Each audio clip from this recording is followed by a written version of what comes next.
What the hell is a 15-minute city? That's the most popular question I'm getting. You're hearing about it all over the world, in the news everywhere. We know it came from the World Economic Forum. Well, what do they say it is, and what is it really? First, what do they say it is? A 15-minute city is the wonderful way of the future, where everything you need is with a 15-minute walk or bike ride from your home.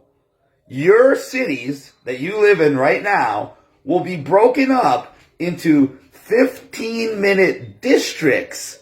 Isn't that amazing? These are like 5 square kilometer areas. And where did they get this idea from? Remember when you were on lockdown and they said you can't go more than 5 kilometers away from your house?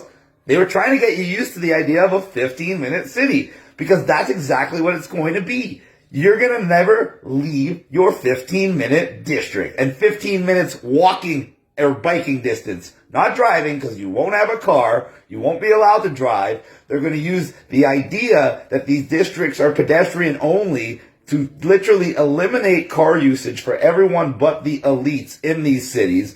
And then once they have you in a 15-minute city, they basically have you on lockdown. You're going to eat, work, go to the gym, get your hair done, grocery shopping, clothing shopping, do all your hanging out at bars and clubs, all within your district. And they're going to tout this as the way forward to make things more diverse and inclusive and equitable for all. In reality, they're literally taking away your rights and freedoms right before your eyes. And once you give into these 15-minute districts, guess what? There's not just going to be electronic barricades that monitor you with cameras, monitor license plates, monitor everything to see where you're going. Eventually, there'll be actual checkpoints between these districts. So think how easy it's going to be to lock people down when they have cameras, electronic checkpoints, all within 5 square kilometer radiuses within these major cities. It gets better. What do you think is going to happen when you go to a digital ID? Guess what? Now every single thing you're doing is tracked, traced, and controlled. And get what they're going to track the most? They're going to start talking about these 15-minute cities as a way to reduce your so-called carbon footprint. They can fly on private jets, but you driving a car more than 5 kilometers away from your home or within the city is bad, and you're a bad person.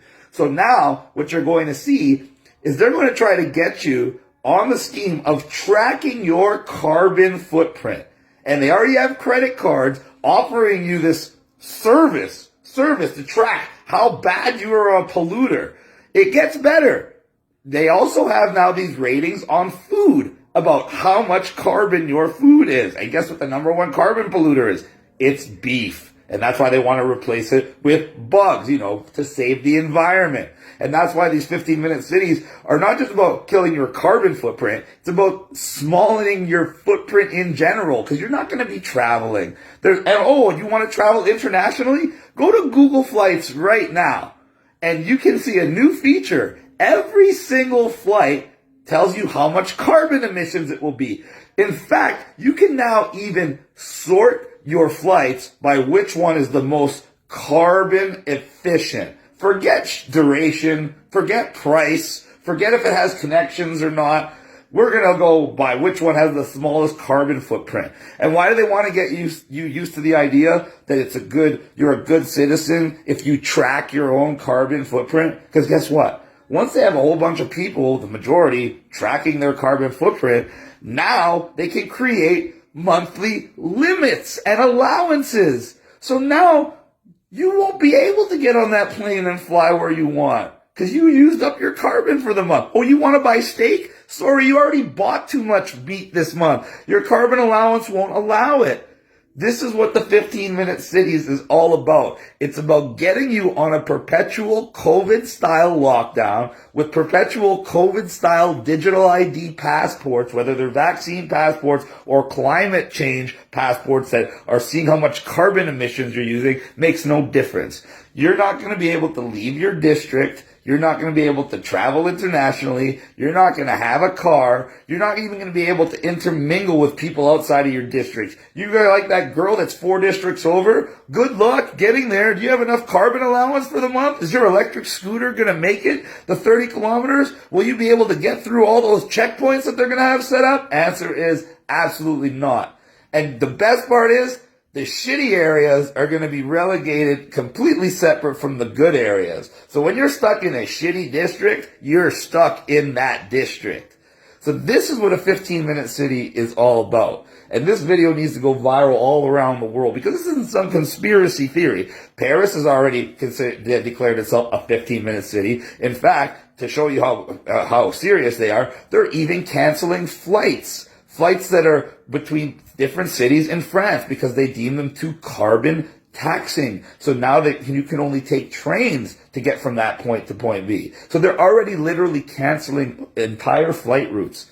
What do you think they're going to do to the individual?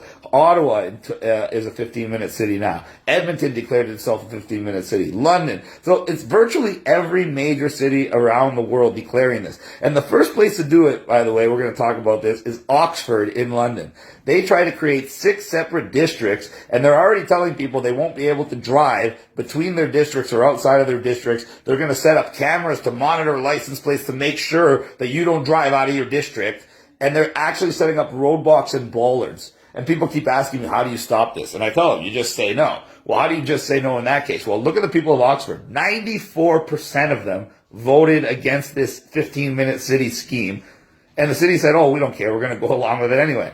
So since 94% of the people don't agree and the government is listening to the World Economic Forum and does what they want, guess what the people are doing?